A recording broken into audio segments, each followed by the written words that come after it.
Hey there, I'm Tori Beach, and I'm a solo wedding videographer.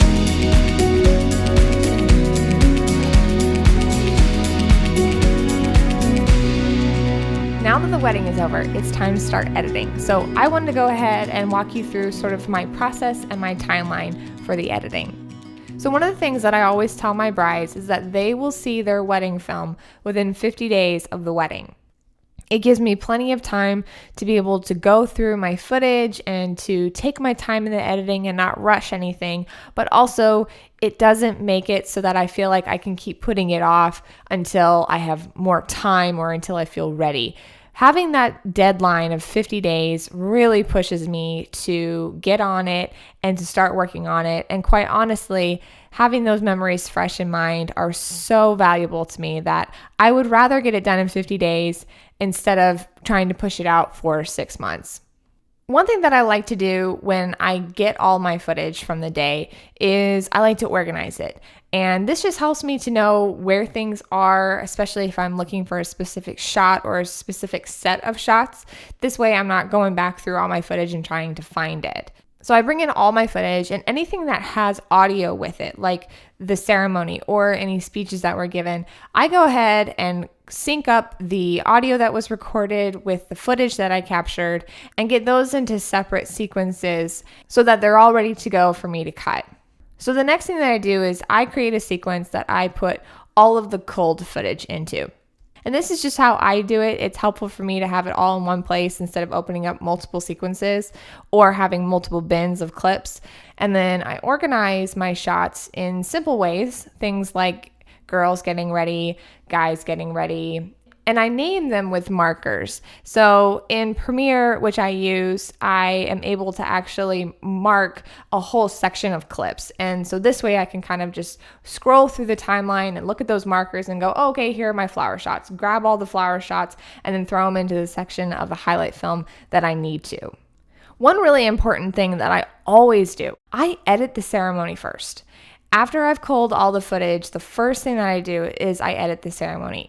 I find that it's really, really important because I'm able to go ahead and get the vows and maybe scan for a couple of really good sentences from either the person giving the charge or a scripture read, something that I can put into their highlight film. I like to go ahead and get that done out of the way since it's really one of the most mundane parts of editing. The next thing I like to edit are the speeches, and that's for the same reason as I like to edit the ceremony. So culling footage, editing the ceremony, and editing the speeches are things that I do first. The next thing that I do is I actually look for music next. And this is really important to me because it is what I build my sequence off of for the highlight film. Choosing music is really a whole thing in itself, and it takes time to learn how to choose the right type of music. Finding good pieces of music, something that has a lot of dynamic range in it. It's got some soft and some quiet parts, then it's got some really powerful and emotional parts to it, something with a lot of ups and downs, something that actually captures the emotion of the day. Then the next thing I do is I cut together the highlight film. But one thing that I do that's a little bit different than most people is I like my couples to review the video before it's finalized and before anybody else sees it. So what I do is when the highlight film is completed, I send them a private link and they have the ability to review it. Now, this link is up for only a certain number of days, but it does allow them to review it and be able to get back to me with anything that they feel isn't quite right. They don't get to change the whole thing. Basically, what I tell them is if there's something in here that really bothers you, that you really can't stand, or that you're missing something, and if I have the footage and the ability to go in and add that thing that's missing, I'm totally going to do it. But I'm not a magician. I'm not able to magically make footage appear of a certain person or an event that happened that I wasn't able to capture. But I will do my very, very, very best to make sure that this video is something that you absolutely love. And brides and grooms really appreciate this. They like to know that they have a say.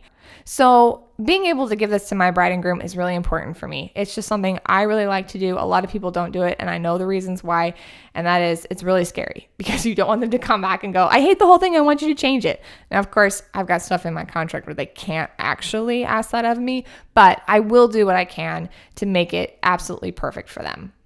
What questions do you have for me?